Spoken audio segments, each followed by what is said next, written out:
হয় 4 মাহ পূৰ্বে নিৰ্মাণ হোৱা এটা লোক নিৰ্মাণ বিভাগৰ পথে এতিয়া জ্বলা কলা খুৱাইছে সাধাৰণ জনতাক আৰু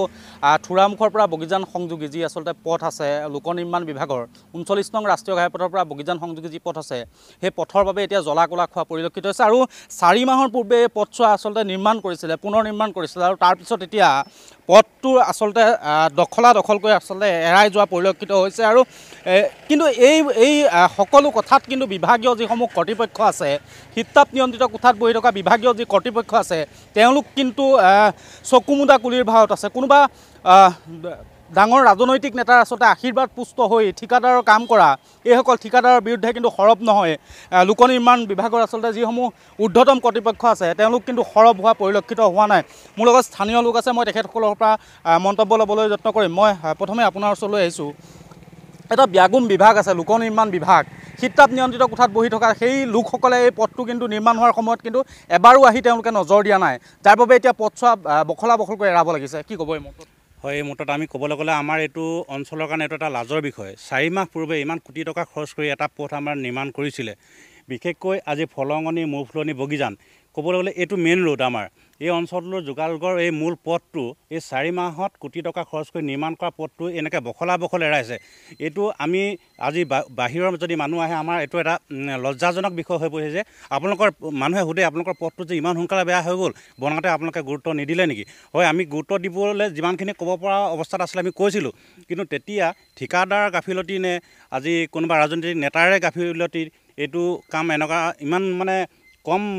হেৰিৰ কাম হৈছে এটা নিম্নমানৰ কাম হৈছে তাৰ বাবে আমি সঁচাকৈ লজ্জাজনক হৈ পৰিছোঁ হয় নিশ্চয় আচলতে এনেদৰে এতিয়া জ্বলা কোলা খোৱা পৰিলক্ষিত হৈছে মই সামগ্ৰিক পৰিৱেশটো মই দেখুৱাবলৈ অনুৰোধ জনাইছোঁ ভিডিঅ' সমগ্ৰ পথটো যদি আমি চাওঁ এই পথটো আচলতে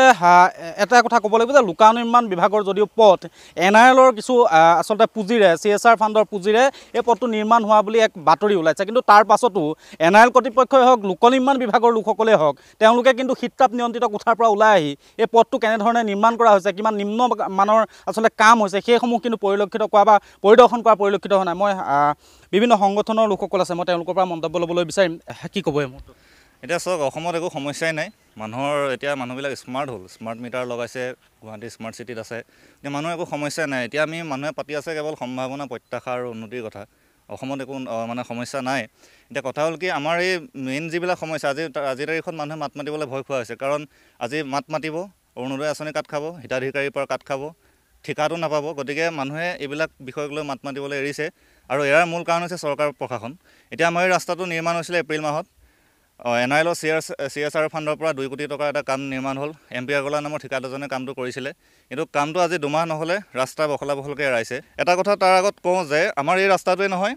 মৌফুলনি বগিজান সংযোগী পথ আৰু আমাৰ ডাকঘৰচালিৰ পৰা যিটো মৰঙী সংযোগী পথ আৰু এটা আছে ফুলবাৰীৰ পৰা দৈগুং সংযোগী পথ এই তিনিটা পথ সোনকালে অতি কম দিনৰ ভিতৰতে চৰকাৰ প্ৰশাসনেই হওক বা আমাৰ লোক নিৰ্মাণ বিভাগে কৰিব লাগে আৰু এই ৰাস্তাটো যদি সোনকালে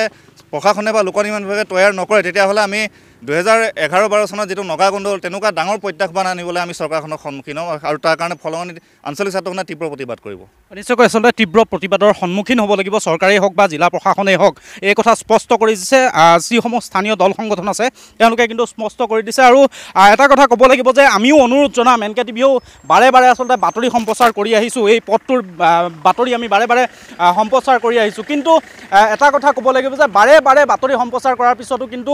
লোক নিৰ্মাণ বিভাগৰ যিসকল আচলতে শীতাপ নিয়ন্ত্ৰিত কোঠাত বহি থকা লোক নিৰ্মাণ বিভাগৰ যিসমূহ বিষয়া আছে যিসমূহ কৰ্মচাৰী আছে তেওঁলোকৰ কিন্তু ছালখন গড়ৰ ছালৰ দৰে ডাঠ হৈ পৰা পৰিলক্ষিত আছে যাৰ বাবে কিন্তু তেওঁলোকে আচলতে গুৰুত্ব প্ৰদান কৰা নাই তেওঁলোকে ৰাইজৰ টকাৰে আচলতে দৰমহা লৈ তেওঁলোকে ৰাইজৰ কাম নকৰি কিন্তু কেৱল শীতাপ নিয়ন্ত্ৰিত কোঠাত বহি তেওঁলোকে কথাৰ মহলা মাৰি চাহৰ মহলা মাৰি পাৰ কৰি দিছে সময়খিনি আৰু আমি অনুৰোধ জনাম এই পথটো যদি শীঘ্ৰে নিৰ্মাণ নকৰে এতিয়া